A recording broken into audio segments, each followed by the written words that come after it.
PHED के रहनुमाओं की meeting हुई यहाँ डॉक्टर साहब की सदारत में, और मौजूदा सूरत हाल का जायज़ा लिया गया। और साथ ही साथ जो अखबारों में खबर भी निकली है, शाया हुई है, डीलिमिटेशन के जो प्रपोजल्स हैं, as reported in the press, हमारी नज़र में ये डिवाइसिव हैं और किसी भी शक्ल में जम्मू कश्मीर के अवाम के मुवाफिक नहीं है, मुफादात के हक़ में नहीं। आज भी हम सबको मालूम है कि रीऑर्गेनाइजेशन एक्ट और जो एब्रोगेशन के बारे में यकतरफ़ा तौर पर गैर आईनी ढंग से फ़ैसले लिए गए, जो रियल स्टेक होल्डर्स हैं जम्मू कश्मीर लद्दाख के, उनके साथ मुशावरत के बिना, उन्हें ऑन बोर्ड ले बिना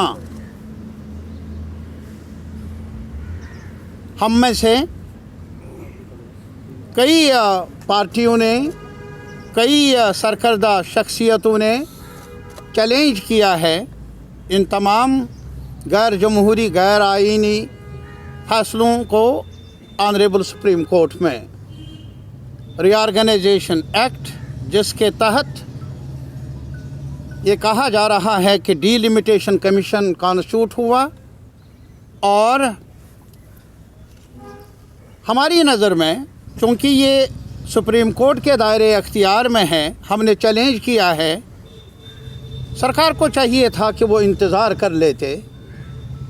ऐसे मामलात में जल्दबाजी से काम लेना न कौमी मुफाद के हक़ में है, न ही जम्मू कश्मीर के अवाम के हित में है। जो अब सिफारिशात सामने आई है, हमें अफसोस से ये कहना पड़ता है कि जो कॉन्स्टिट्यूशनल फ्रेम है डीलिमिटेशन के लिए भी, और जिसमें सेंसस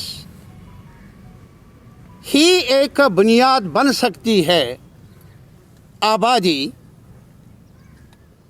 उसको इग्नोर किया गया। हमने बार बार ये दोहराया, डॉक्टर साहब की क़यादत में एक बार तरमीम भी हुई, जिसे सुप्रीम कोर्ट ने भी चैलेंज किया गया था, लेकिन माना नहीं कि भाई डीलिमिटेशन के लिए हम चाहते हैं कि पूरे मुल्क में जब सेंसस हो उसके मुताबिक डीलिमिटेशन यहाँ भी हो। एक तरफ बीजेपी की सरकार कहती है कि हम मेन स्ट्रीमिंग चाहते हैं जम्मू कश्मीर की, दूसरी तरफ जल्दबाजी से अलग थलग रहकर कई मामलात में काम कर रही है, जिससे नुकसान होगा कौमी वहदत को भी और अवाम के ख्वाहिशात को भी ज़ख्म पहुँचेगा। हमें अफसोस ये है, क्या आज भी कॉन्स्टिट्यूशन और जो बाकी कायदे ज़ाबिते हैं, क्या वो जम्मू कश्मीर में ऑपरेटिव नहीं हैं? क्या यहाँ सब कुछ मुअत्तल किया गया है? ये हमारा सवाल है पूरे मुल्क से, मुल्क के रहनुमाओं से, सिविल सोसाइटी से। 2011 का सेंसस क्या बताता है? हम और कुछ नहीं मांगते, हम ये मांगते हैं कि भाई आबादी को मद्देनज़र रखते हुए अगर सीटों को बढ़ाना भी है तो कुछ कायदा होना चाहिए, कुछ ज़ाबिता होना चाहिए। और जहाँ तक हमारे रहनुमा डॉक्टर साहब मसूदी साहब एज पार्लियामेंट मेंबर वहाँ गए, इन्होंने यही बात दोहराई वहाँ, और इनका ये मानना है कि हमने ज़ोर देकर कहा कि ये आवाम के ख्वाहिशात के मुताबिक नहीं हैं, बल्कि ये जो जम्मू कश्मीर लद्दाख, जम्मू कश्मीर ख़ास तौर पर रीजनल सतह पर दूरियां पैदा करने का एक कदम है, बात है उनको बढ़ाने की गरज से है। और सीधा जो एजेंडा है बीजेपी का हर सतह पर मुल्क में भी और यहाँ जम्मू कश्मीर में भी कि लोगों को तकसीम करो, बांटो। और यही कुछ डीलिमिटेशन कमीशन की जो ये सिफारिशात हैं, हमें डर है कि अगर ऐसे फैसले लिए गए और इन पर अमल हुआ, जम्मू कश्मीर का क्राइसिस, बहरानी कैफियत और ज़्यादा डीपन हो जाएगी।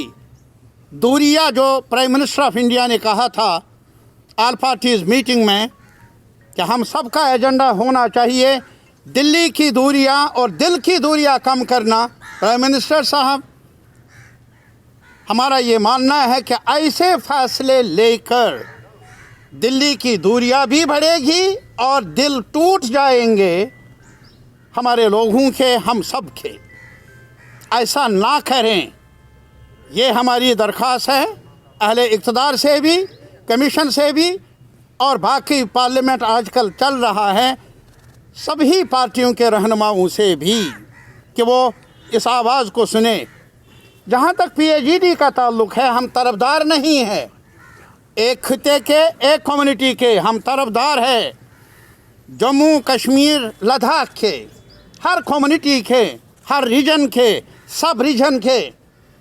और हम किसी भी ढंग से कोई भी तरीक़ेकार जो गैर आईनी होगा, गैर कानूनी होगा, जो जम्मू कश्मीर के जनता में दरार पैदा करेगा, हमें मंजूर न पहले था, न आइंदा, न आज मंजूर रहेगा। हमें ये भी अफसोस है कि आज कई कोशिशें हो रही है कि जो हमारी गुजर आबादी है और पहाड़ी स्पीकिंग लोग हैं, एक तो हिंदू मुसलमान को लड़ाना, जम्मू कश्मीर को लड़ाना, लेकिन इसके साथ ही अब एक और नुस्खा आजमाया जा रहा है महज वोट बटोरने के लिए। अफसोस होता है क्या हमारे मुल्क की पॉलिटी इस लेवल पर पहुंच गई है जहां अब वोट की खातिर सभी सीमाएं आईन की, इखलाक की, प्रोसीजर की, उनको ख़त्म किया जाए। Commission has carried out an exercise which, according to them, that Jammu deserves 6 more seats and Kashmir Valley deserves 1 more seat. Why is it being opposed? Second thing, and scheduled tribe communities were not given reservations for the first time. Please, it's not the question of a series of questions one by one. You have every right to ask a question. Please give us the chance to reply to your first question. इसी तो question is, यही तो है कि जम्मू हमारा है, हम सब का। We are here to represent them as well. कोई क्राइटेरिया होना चाहिए, मुझे बताइए। नहीं, क्राइटेरिया होना चाहिए ना। अब अभी है यहाँ सेंसस हुआ है 2011 में, उसके मुताबिक होगा। So terrain is also an important yardstick. Please, no, it is not another. It may be some sort of a supportive, लेकिन the baseline है, that is population. Please try to understand it. First, second, अगर किसी को एतराज़ है 2011 के census के बारे में, हमने तो अपील की थी wait for the national census, और यहाँ भी जम्मू कश्मीर में उसी के साथ सेंसस होगा। On the one hand BJP is talking about main streaming everything, और जहाँ हम मेन स्ट्रीम चाहते हैं कि भाई सेंसस होगा पूरे देश में ही, बाद में डीलिमिटेशन का एक्सरसाइज होगा, यहाँ भी कर लीजिए। Why doesn't the government of India, the BJP party as such, agree to our proposal? Why are they in hurry? Then again you tell me that this is not for the interest of Jammu, downgrading the historic state which Dogras have created. Is this in favor of Jammu aspirations? Creating a wedge between communities, is this favor for Jammu? Not at all. Jammu people, Kashmiris, Jammu, Muslims, Hindus, Sikhs, Christians, Pahadis, Gojars, any amount to divide them is unacceptable to us. Sir, how is reservation for